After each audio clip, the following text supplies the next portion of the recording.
Assalamualaikum warahmatullahi wabarakatuh. Perkenalkan, nama saya Risa Septia Nuria Sandi, NIM 20510104006.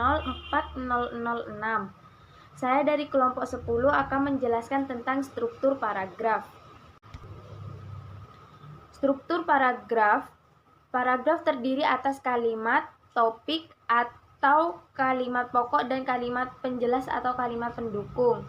Kalimat topik merupakan kalimat terpenting yang berisi ide pokok alinea, sedangkan kalimat penjelas atau kalimat pendukung berfungsi untuk menjelaskan atau mendukung ide utama. Untuk mendapatkan paragraf yang baik, perlu diperhatikan hal-hal berikut.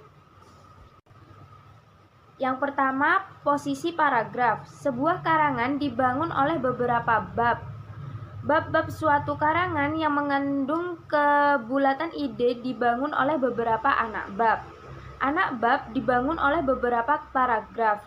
Jadi, kedudukan paragraf dalam karangan adalah sebagai unsur pembangun anak bab, atau secara tidak langsung sebagai pembangun karangan itu sendiri.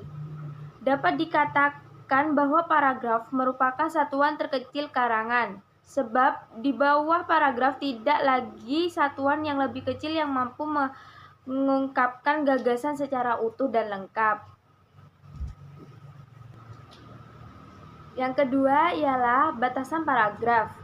Pengertian paragraf ini ada beberapa pendapat, antara lain. Yang pertama, diambil dari Kamus Besar Bahasa Indonesia. Paragraf adalah bagian bab dalam suatu karangan, atau biasanya mengandung satu ide pokok dan penulisannya dimulai dengan garis biru. Yang kedua, De Jiangji di Martaya, paragraf ialah satuan pembagian lebih kecil di bawah sesuatu bab dalam buku. Paragraf biasanya diberi angka Arab. Dan yang ketiga, kegunaan paragraf. Paragraf bukan berkaitan dengan segi keindahan karangan itu sendiri, tetapi pembagian setiap paragraf ini memiliki beberapa kegunaan, dan kegunaannya adalah sebagai berikut. A. Sebagai penampung fragmen, ide pokok atau gagasan pokok keseluruhan paragraf. B. Alat untuk memudahkan pembaca memahami jalan pikiran penulis. C. Penanda bahwa pikiran baru dimulai. D. Alat bagi pengarang untuk mengembangkan jalan pikiran penulis. Yang terakhir ialah dalam rangka keseluruhan karangan, paragraf dapat berguna bagi pengantar, transisi, dan penutup.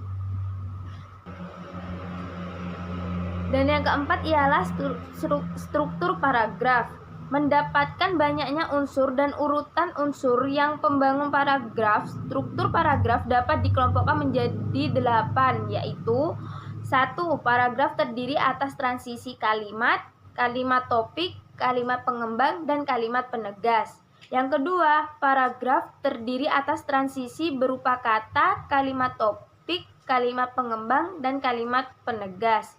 Yang ketiga ialah paragraf terdiri atas kalimat topik, kalimat pengembang, dan kalimat penegas.